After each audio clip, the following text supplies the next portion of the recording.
Jeff, thanks so much for joining us inside the Ice House. It's a pleasure to be here. So starting on May 12th, the partnership between the Inside the Ice House podcast and the C-Suite Network began. So from your perspective, just what made this collaboration the right fit, and how does it support the broader mission and the goals of the C-Suite Network? I almost want to say, what are you kidding me? Asking me a question like that? It's the New York Stock Exchange. This is ICE. I mean, This is it. This is where all things have happened. I've been down on that floor. I've rang the bell 4 times. Twice with companies that I was actually, an executive officer of. And when you look at, where business is at, we're in ground zero. This is it. This is the OG. And so to have that as a feather in the cap in our network is just unbelievable to be able to have the New York Stock Exchange. And by the way, we were talking before the show about the access to the facilities, the building, the people, right?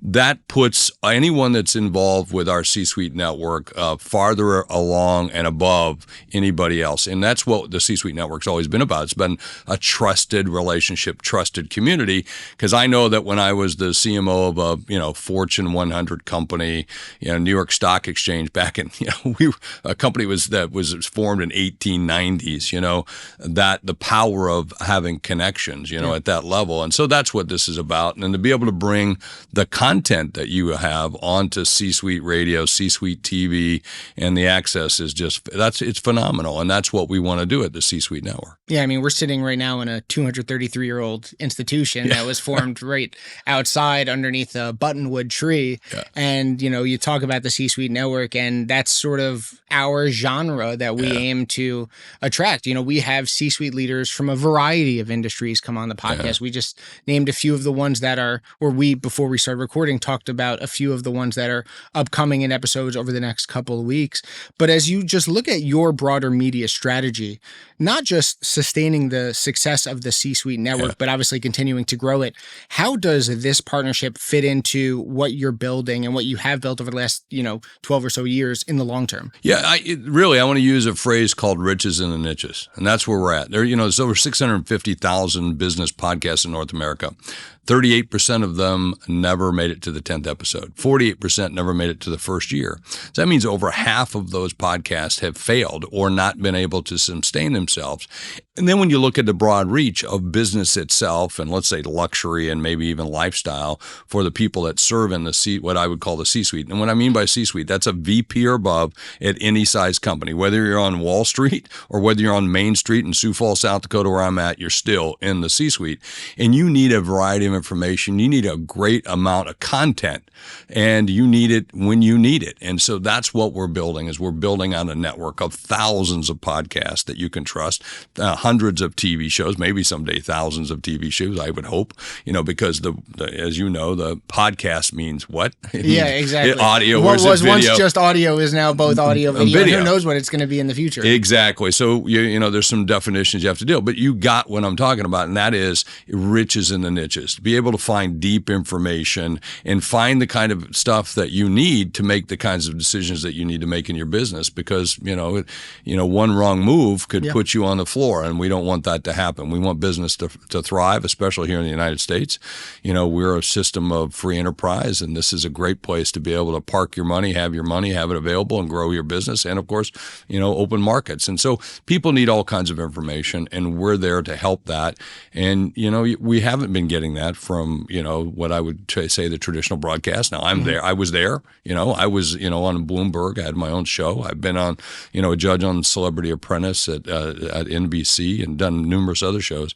And I just found that what was missing was this trusted information and real core information from people, that you're interviewing every single day. And that's what people want to hear. That's what they want to listen to.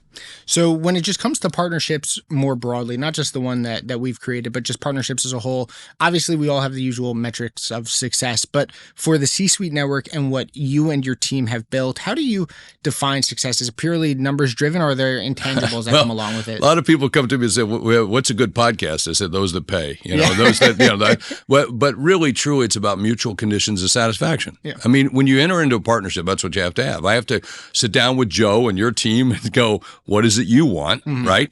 And can we fulfill that? At the same time, I'm saying to you, we need this, we need access, we need to be able to, talk about you, show you off to the world, and being able to make other people accessible to maybe even get on the podcast, be interviewed if they have the right stuff to do it. So really, truly, it's about mutual conditions of satisfaction. So find the things that are good for us and good for you. Well, for me, it's about credible content. Credible content. That's where someone, they speak and everybody gets quiet and wants to listen. So trusted content is real critical. It can still be, quite frankly, somewhat of a commercial. That's okay. There's nothing wrong with that. It can be Henry Kissinger showing up for a press conference back in 1972 saying, what questions you got for my answers, right? Yeah. It can be that, but it has to be good. Yep. It just has to be good. And there's a lot of people who are saying, Lance, that all the content has to be short and brief because everybody's attention span. That's just a bunch of BS. It just needs to be good, compelling content because you'll go home and binge watch, 8 seasons of Yellowstone or maybe Landman or you pick a show. Now you know what I'm listening to or watching, but you get what I mean. You will, if you like it, you will consume it. You will drink it, eat it, and take it in any way fashion that you can. And I think that's the critical piece. So we're looking for good, compelling, trusted content from real people. And let's be clear, the New York Stock Exchange, it can't get better than that. This is, if you just look at the building, you can see it's substantial. Yeah. And I think that's, when we say, we just signed the New York Stock Exchange and they're coming on our platform. They're going to be on part of the C-Suite Radio, C-Suite TV, C-Suite Network. People stand up and pay attention. And we've got others like that, that we're announcing as well. And we continue to add, 10 new shows a day. So we must be doing something right. So I want to go back to the early days of the C-Suite Network. You and Carl Post founded it in 2013. Just what inspired its creation and what gap were you aiming to fill for executive leaders across industries? The biggest gap was, here I am, a Fortune 100 officer, and I'm trying to do business with other companies. And I found that CMO to CMO, billion-dollar company to billion-dollar company, it was easy to have conversations. It was, once we were behind closed doors with, in a room of CMOs or in a room of billion-dollar companies or in here at the boardroom in New York Stock Exchange with others at a reception, you could take the armor off. Yeah. And you could have conversations and you would understand me in ways that other people don't understand. Like when I would have a sales guy call me and say, I can help you save hundreds of dollars. Dude, you just cost me hundreds. Yeah. Then he'll come back and email you, I'll save you thousands of dollars and help your sales organization. I said, dude, you've cost me more money. And then he would say thousands, hundreds of thousands. Finally, I said, when you get to millions, let me know. Yeah. And then he would say, I can do that. And then I would say, okay, now tell me what industries similar to mine that you've been in that give me that confidence that you can do it. And then crickets, right? Yeah. Well, when you're in those rooms, those conversations, as you know, doing these podcasts, it's a whole different realm of information, a whole different level of trust, a whole different level of just doing business. And so that's what we wanted to create. And I wanted to show that it was also, Lance, no different than being, as I said, on Wall Street or Main Street. There's no difference. It's just zeros. And, when I went to Kodak as a Fortune, 100 officer and sat in those rooms, and I'm managing now budgets of billions of dollars, a marketing and sales budget of $17 billion just in spend, I would look around. At that time, we were in major trouble at Eastman Kodak, and I would look around and say, someone should do something around here. And then I realized that's me. Now, who do you go to? Who do you talk to? What information is there? There's no game plan. There's no sheet. There was no Chat GPT. So the best thing that I ever did was start to get together with other people like me and trade information. And that's really, truly what we're doing here today.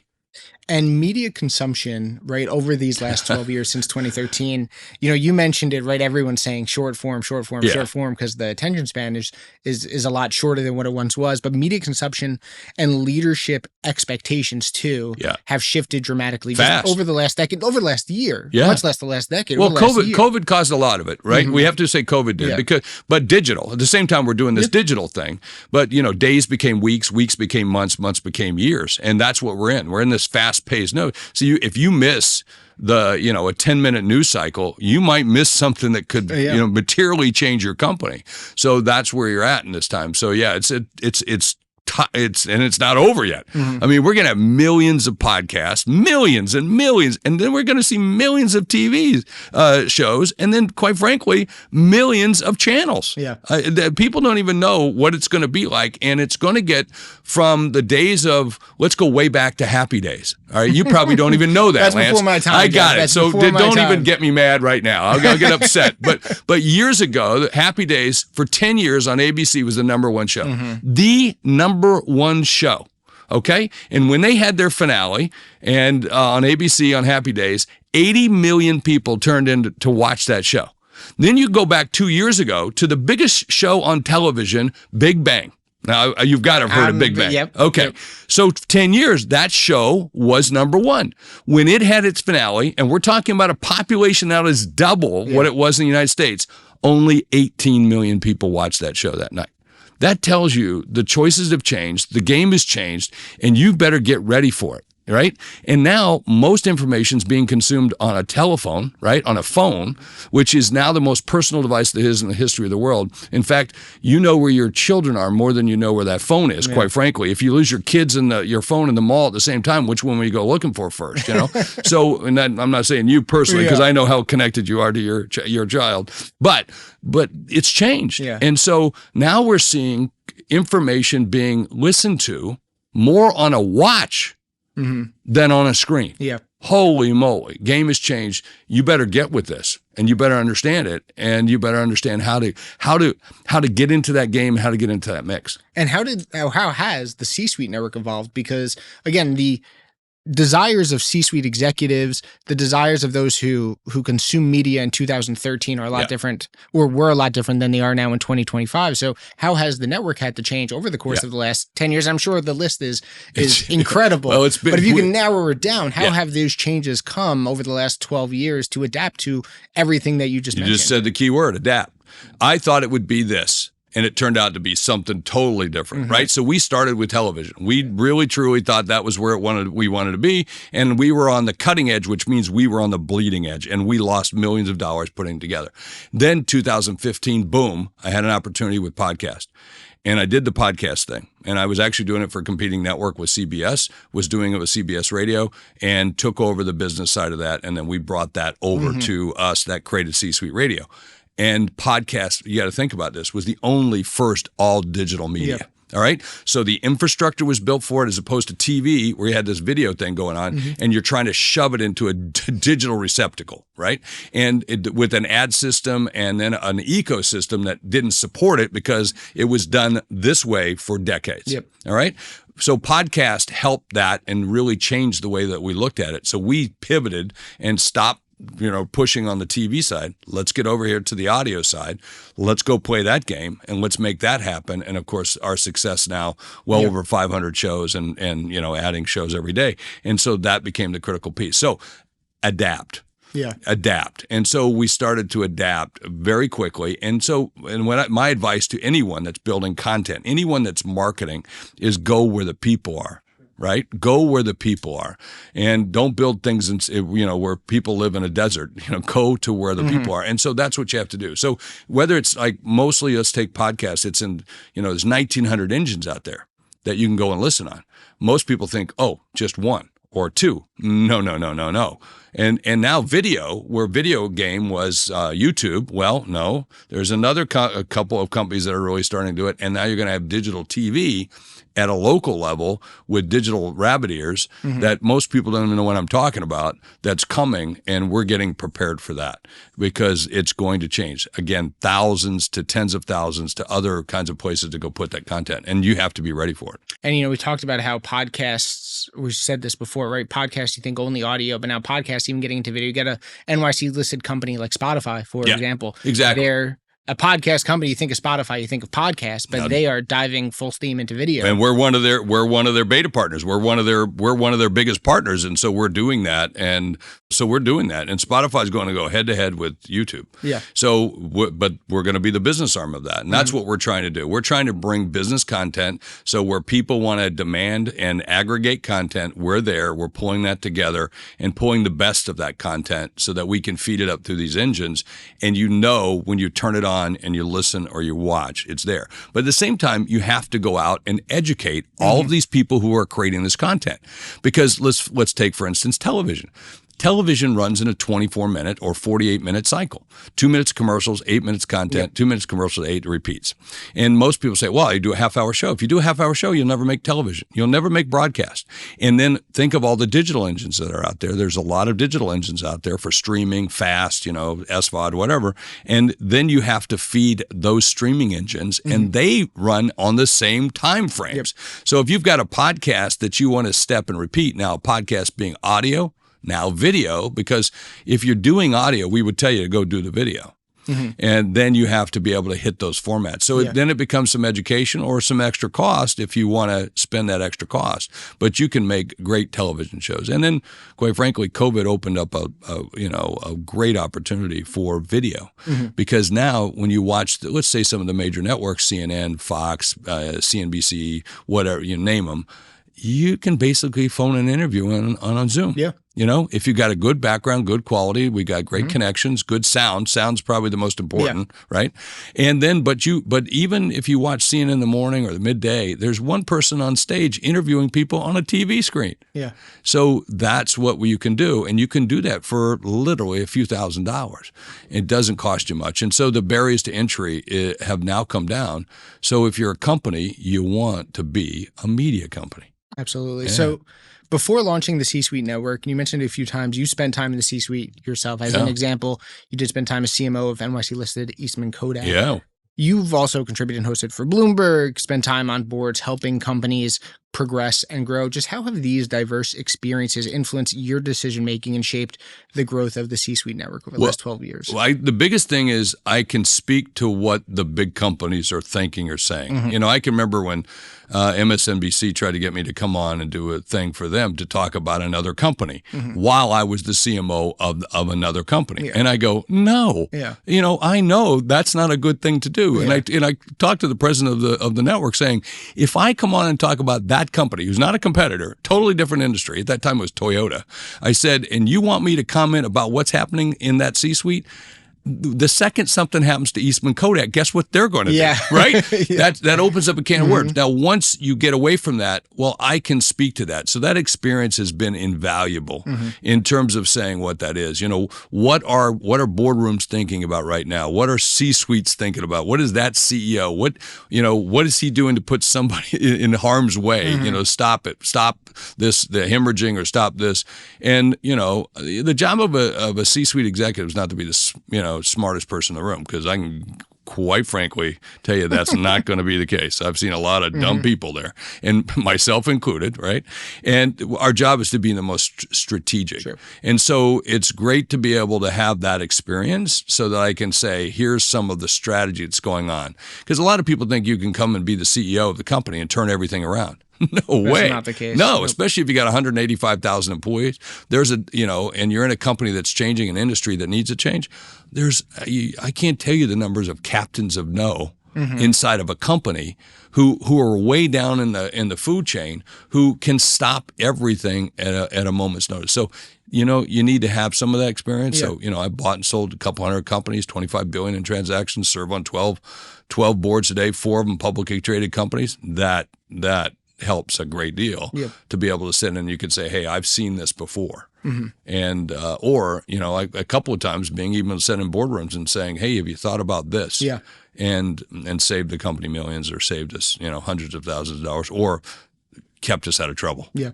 So I do want to shift to just brand building as a whole, because it's something that you've obviously really mastered across the C-Suite network and across your own personal brand.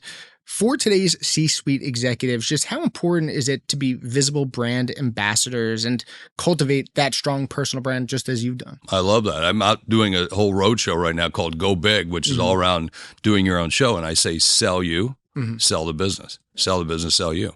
I learned that a long time ago that, as an officer of the company, people see you as the company, whether you like it or not.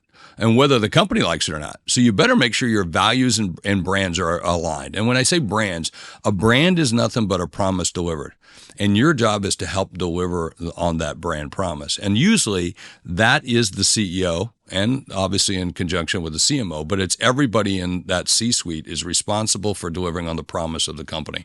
And that becomes your brand. You know, brand started out as something that was occasionally put on a horse and always put on a cow. It was the identification on the side of a bovine. That's what cowboys used to do and still do in some cases. And then it transferred to a logo, which now transfers to, that's the brand. Yeah. And a lot of people think of the brand of the colors and so forth. No, it's really the story around that brand and what it delivers. So it's very critical for an executive today to deliver their own story, not through other media, not through other methods that people report on them, because you can't always get your message out. And so that's why creating a podcast, creating a TV, writing a book, doing your own blog on a regular basis, that's why blogs became so important for executives. In fact, back in 2006 or 7, I named the very first chief blogger ever in the history of corporations. I named the very first chief listening officer because we were now starting to get into the social media side. I was one of the first 1,000 people on Twitter. And, in order to, get our voice out there, and then we had collaboration that would get out there, unfettered. And that, by the way, that's what I love about podcasting. I love now about digital TV is that you can do that and I don't have to play somebody else's games. Sure. And I've been doing that for years, trying to put my own shows on networks and so forth and be thwarted by somebody that said, no, this is a great, the great name for. I remember when somebody wanted to call one of my shows, Your Business Sucks. I said, are you kidding me? Yeah. No, who's going to buy? Who's going to watch the Your Business Sucks you're going to, brought to you by HP. Are you nuts? No one's buying that. So why don't you do a show, of someone dying, you're dying of AIDS, brought to you by, another company. No one's doing that, So that's where it helps. And so that information or background does help. And we talked about, obviously, how media consumption and the way media is put out has had to adapt over the last, decade or so. Brand building has evolved too. And looking ahead, how do you see brand building transforming even further with now AI and Web3 and real hyper-personalized content being, at the center? I think it's the scariest and the most exciting opportunity there is. And right now, I think with brands, you have to get really clear about who you are and what you are. And then how do you use those tools and what rules or, guidelines, like on a highway so that you don't drive off into the ditch, whatever those are, the rails or whatever. And I think it's very important for you to be able to put those forward. And there needs to be a lot of deep thinking right now in boardrooms, all right, and in the C-suites to talk about how do we make sure we don't go off? Because somebody's going to say, hey, let's go use this tool. And then all of a sudden you open up Pandora's box. Now, that doesn't mean you should slow it down. That just means you need to spend a lot more time on what to do and how to do it and why should we be doing it, for what reasons. And then you should be utilizing every one of those tools because, your competitors are. Yeah. And especially a lot more nimble competitors are doing that. But they don't have the experience that a lot of us do. And I think it's important for those that do to, use that gray hair to your good advantage. So would you say it's less important to be first and more important to be knowledgeable? Totally, 100%. Sometimes first they're the ones that die in the heat of battle. So, now you're brave and you're going to get the medals and everything else. Great, good for you. But I'd much rather be living for the next one. Makes sense. So having been in the C-suite yourself, as we obviously recently spoke to, and engaging with executive leaders daily, what do you see just as workforces change and new workforce desires come about? What do you see as the most essential leadership traits for today's C-suite? And how does the C-suite network help support the development of those traits? Yeah, content. That's the biggest thing, that having great content that people can rely on. The one of the biggest traits that I see of great leaders, and I interview a lot of them, it's about listening. They listen, and they're good listeners, right? So they're looking for the things not everybody else is looking for. And, it's amazing that, I've sat in boardrooms and do a presentation and know there's a mistake on page 37 or slide 42 or whatever it is, and somehow that CEO goes right to that. You know, it's amazing the great that they flip to it. Like someone told them. Like, you know, they have that. So they have that intuition that's very interesting. But it becomes through the experience of been there, done that. But most of the time, they're very grounded on who they are and what they are and where they're going. And they're very close to their values. And so values they play a big part in great companies. And so that's it. And the other thing I would say that I've also picked up from the, you know, literally tens of thousands, now hundreds of thousands of episodes that we do a year is talent. They're always focused on talent. And talent is one of the biggest issues that most CEOs and most leaders face is how do I get good talent, cultivate good talent, train good talent, and keep and then motivate good talent. And that's the biggest challenge I think in front of everyone, even with AI and everything else is how do I do that? So, Jeff, as we begin to wrap up our conversation, beyond the events, the content, the connections that the C-Suite Network offers, just what are the key takeaways that you hope every leader, creator, and member gains from being a part of this community? Oh, that's great. Well, you just said it. That's the middle word I'd use. So it's content. Great content leads to great communities, and great communities lead to commerce. That's the game, and we've been doing it for a long time, although we've been primarily doing it through advertising. And so we used advertising as a way to be able to, you know, to get greater reach, discovery, and conversion. But the game now is really about creating great content because people are looking for it. They've always been looking for it. And we hid behind ads, we hid behind 800 numbers, and we hid behind all these things. Well, social media turned around, digital turned around, access to this new levels of content have changed it. So content is going to lead to that community. And you don't have to spend all this money. You know, literally, I've spent, you know, hundreds of millions to billions of dollars in, you know, advertising to people to get them in, to be raving fans, to get engagement around what we do, around what we're delivering, and then they buy from us. So content leads to community, and communities lead to commerce. So once you have that, you know, reach, discovery, you get the conversion, then it's all about nurturing.